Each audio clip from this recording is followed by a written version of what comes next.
It seemed like our feet were always sore and dirty, our skin cracked and broken from the constant beating of the desert sun and the blowing sand.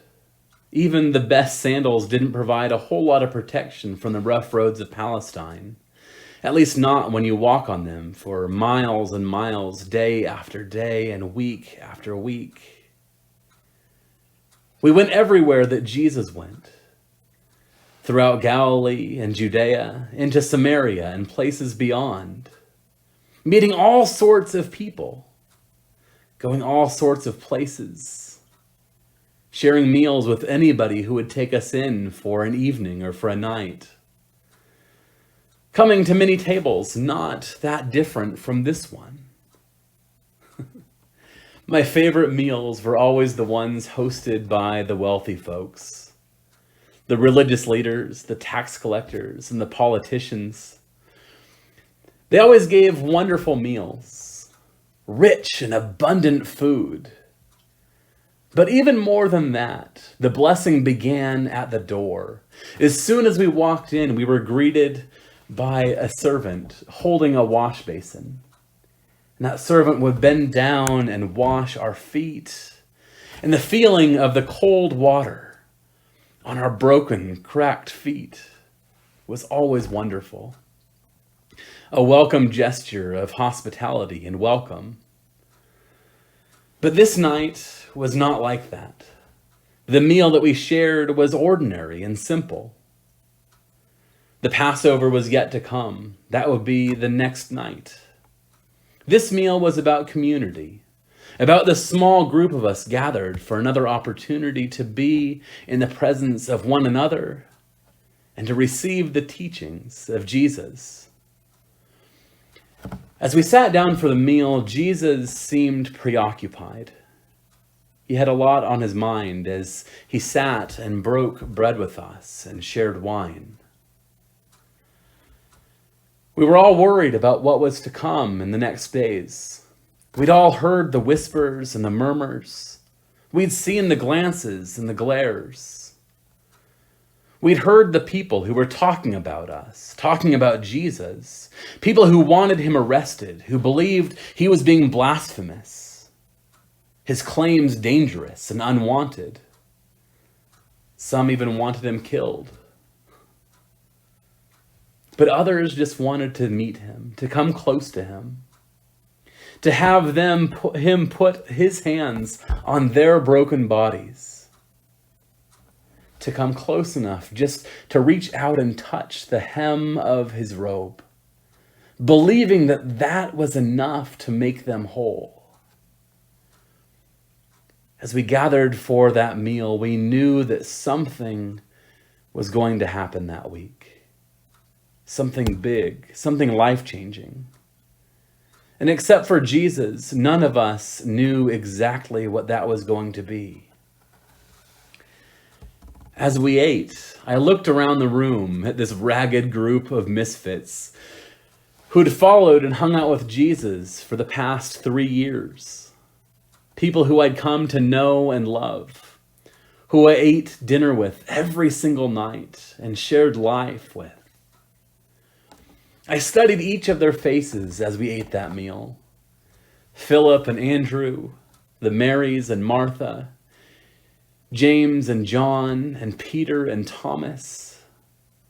And even though I'd seen them so many times, I'd never really looked at them, never looked really into their eyes. And so this night I did, to see their personalities, their experiences, their longings. And what I saw is that they were worried, they were fearful. Some were doubting, others confused. But what I saw in every single face was hope.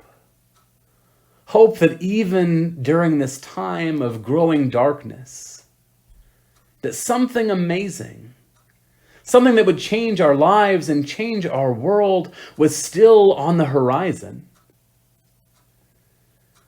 Judas seemed a bit standoffish. He didn't talk or laugh with the rest of us much that night. His expression was strange, an anxious mix of anticipation and resignation and desperation. As I looked around the table, I couldn't help but think that this might be the last time that this particular group of people would ever come together, ever share a meal. And that broke my heart. But as I think about that night, it's not the meal itself that stands out in my mind. It's what happened right in the middle of the meal.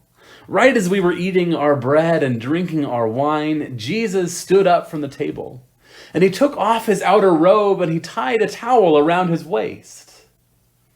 Now this gesture we knew, but it was never Jesus, never a person of authority, never a rabbi who would do this. You see, what Jesus was doing was putting on the garments and taking on the role of a servant.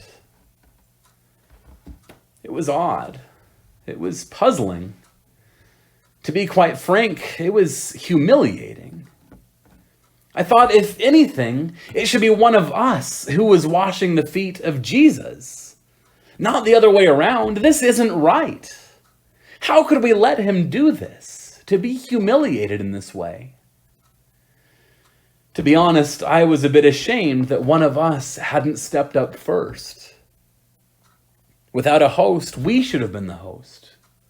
We should have been the one to welcome him, to make sure that he knew that he was loved and cared for. We sat there in stunned silence, not sure what to do, not sure what was happening, not sure why. And then a sound broke that silence as Jesus poured water from the pitcher into the basin. And then Jesus smiled, and he gestured to each of us, and he asked us to come forward to have our feet washed. And my feet touching that water was a familiar feeling, a joyous feeling. It was refreshing and yet so strange that it was Jesus who was washing my broken, dirty feet. And then he called to Peter. And Peter was defiant. Peter didn't understand what Jesus was doing. But to be fair, none of us understood.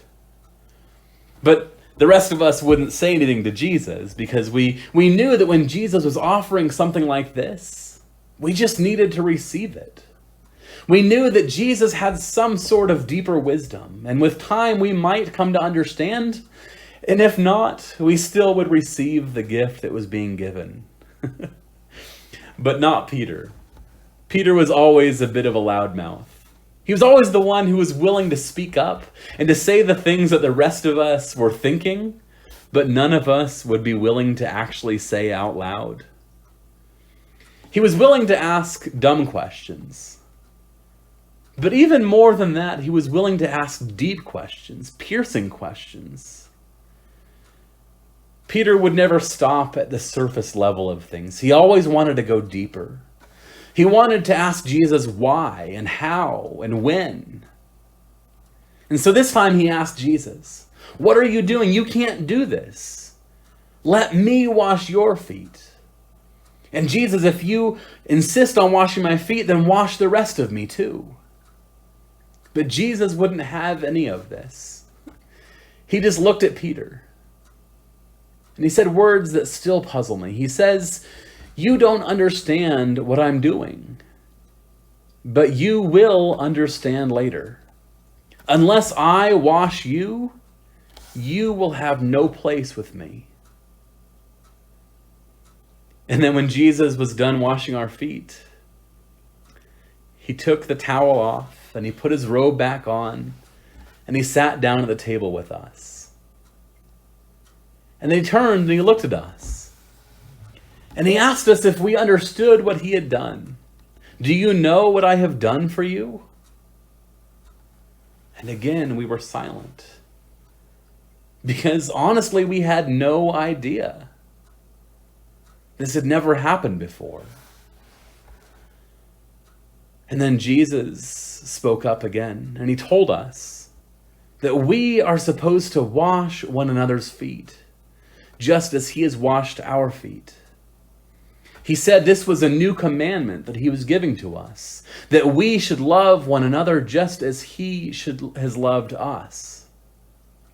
I don't know if he meant that literally, if we're supposed to wash one another's feet, or he meant it figuratively, that we're supposed to seek out the least, to humble ourselves and serve them,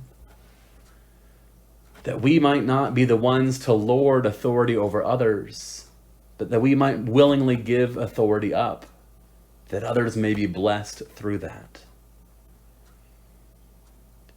I guess what this means is we are supposed to stop arguing about which one of us is the greatest, about which disciple is the best follower, about which one of us is Jesus' favorite, or the most faithful, or the one that Jesus loves the most, or who loves Jesus most. I guess it means that we're supposed to be willing to humble ourselves, just as Jesus took on this humble gesture for us, and took on the posture of a servant.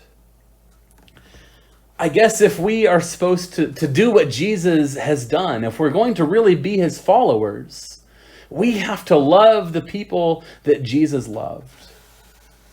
We have to come to the table and share the meals that Jesus shared.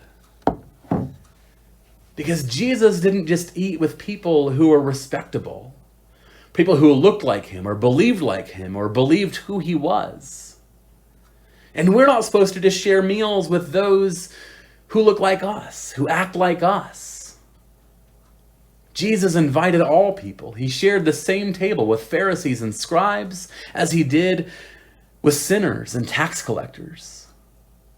And he didn't invite people to come just to receive the scraps from the table, to receive the crumbs from the bread. He said to all of us, "Come and eat. This is one loaf that is my body. As often as you eat this meal, remember me and give thanks for all that I am doing with you." And after the meal, Jesus took a cup and he blessed it and he gave it to us. And he didn't just say, "Enjoy this. This is really good wine." He said, "As often as you drink it, every time you come together for supper, every meal you eat, remember me. Let me come together in you. Let me be lived out in the world through you, my disciples. Be my body and go out into this world." Jesus doesn't invite us to come and receive crumbs, but to receive the wholeness, the fullness, the joy of the meal. No matter who we are or where we come from, this table is for all of us. This is a hard teaching. Jesus did it so well. But we have to give up a piece of what wants to hold us back, that we might share the love of Christ broadly and freely and openly. And I know there's no better place to start than to love one another through this table and to extend the table out into the world. I know there's no better time to do this work, to begin this work, than right now. I will never forget that night. I'll never forget the meal. I'll never forget the brokenness, the darkness of what came next. I'll never forget Jesus' words saying, "You do not know what I am doing, but later you will understand." I think I'm starting to get it. I think we're all starting to understand. Jesus has tried to tell us so many times, but we wouldn't hear him. We wouldn't believe him. And now he's been arrested. Now he may face his death, just as he told us. And we have to carry on. we have to receive and live into this commandment that we love one another just as he has loved us.